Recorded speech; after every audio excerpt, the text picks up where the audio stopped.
guys have had these tight affairs having in the last 18 months. What do you think it is that you match up so well, and I guess what was the difference tonight? Yeah, we've had some tight games. Tonight was probably one they controlled for most of the night, and in the end we hung around and we could have made it a little more interesting than what we did. You know, just it didn't execute late, but that's not the difference. I think the difference was in that first half when you've got two midfielders who were both outstanding players in Dunkley and Neil, just racking up 50 possessions or just under between them, and 4 goals or 3 goals, and we were unable to stop it. We tried a number of different ways to get it done, and it wasn't until the second half that we were able to do that. So that was really disappointing from our point of view. You mentioned it, but like there's a lot of good work you seem to undo yourselves. It's just basic unforced errors all night. What do you think? Yeah, well, some of that's off the back of pressure. Their pressure early was as good as we've felt for a month or so. We struggled with that in the first quarter. We couldn't find a mark. We couldn't control the game other than when we were able to get an intercept mark, and even then we didn't really move the ball as well as we'd like. So we were competing for most of the night, so the contest number looks okay for us. But when you've got a team like Brisbane playing so much in their front half, it felt like it was forward stoppage after forward stoppage all night, which it's not a good place to have the footy for so long, especially when some of their forwards are ripping around like they do. So the game was on their terms for the majority of the night. We hung around, but not quite good enough tonight. You said obviously Neil and Dunkley were so influential in that first half. How difficult then? It looked like Berry was going at one stage, and maybe Murphy at one stage. Like there were a few guys you were trying. How difficult is it to try and lock in versus, I guess, sticking to what you planned originally? Yeah, it pulls us apart a little bit when we do, have to put a lot more time in, and it shuffles. If our midfielders aren't quite, that's probably not the word. If our midfielders aren't getting it done, then it pulls our structure apart. And in the second half, we went to almost plan D. Unfortunately, we tried in that second quarter and weren't able to get it done as mids, and so it's one that we'll look at now and we'll learn a lot from as a young midfield. Is okay, how do we get that done? What sort of accountability do we need on players like that? And sometimes it's hard. You're not going to stop them completely because there's a reason that they're the best players in the competition. Lockie Neal's done that for the majority of his career, but it was too much in the first half.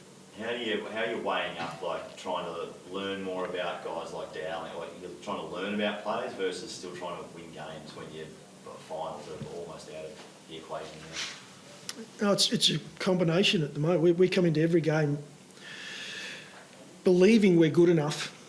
Brisbane after 4 wins in a row or 5 on the trot is a tough gig, but we believe we're good enough, and maybe with some execution, and even as bad as our first half was, we give ourselves a chance tonight. But we also know we need to be a lot better than that. We probably dodged some bullets in the first half. I think some of their kicking shots for goal, they could have put us away a little earlier. But we're always picking a side that we believe can win a game of footy. And Billy, you mentioned Billy Dowling's a big part of that.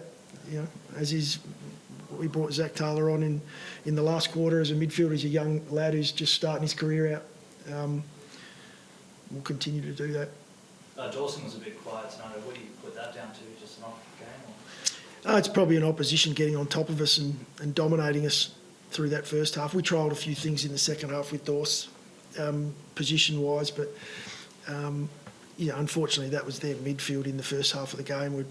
Were too good for us, and it meant we were fighting behind the ball, which makes it hard for our guys to, I guess, impact the game as much as what they're doing. So it's one we'll have a good look at going forward, but I think we're pretty clear on where we lost the game tonight. What's your level of concern over Isaac's incident with Starcevic in the first quarter? It's one I'll have to leave that to the tribunal or the powers to be, and whoever looks after that. It's one I'll let them do what they do. I think you got that balance right with him. Obviously, he's a guy you probably want to have a couple of parts of the ground, but you saw that impact tonight, forward, mid. Happy with that balance? Yeah, we'll continue to work through Yeah, we did change it up a fair bit tonight for him, and that was a challenge. But again, he impacted the game, and as I said, we executed a little better. Maybe we're having a different conversation, but we'll continue to look at that. He's dynamic around the footy. It makes it tough for the opposition, but he's also so dangerous in front of goal. So I thought the balance tonight was about where it should be. Talk about finding out about players if you are missing him for a few weeks over the next month, that you probably get a chance to do that as well, and I guess how they react to not having such a sort of spark plug that he's been for you guys recently. Yeah, that'll challenge us. You know, if that's the case, it'll challenge us, but it'll be, you know, that disappointment will be an opportunity for whoever steps up and deserves it. And so, you know, at the moment, our squad is performing at the SANFL level. We've got a group there that have now had a couple of strong performances.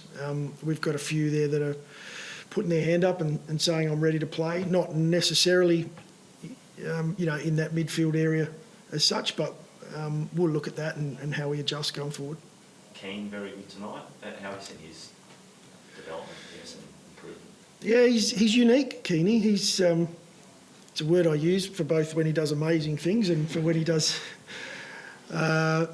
interesting things. But yeah, we love what he brings, you know, to our footy club. He's still, you know, so early in his footy career, and I know he's played super high level of Gaelic, but he'll continue to learn, and yeah, he brings some real excitement to our back line. He's unique. He just takes the game on, and you know, we talk about trying to live every moment, be a goldfish, and he's as good as they come. He forgets a mistake and moves on, and then does three quite incredible things with the ball in his hand. So, yeah, we won't be trying to take that out of him. Thanks, guys. Appreciate your time. Thanks, guys.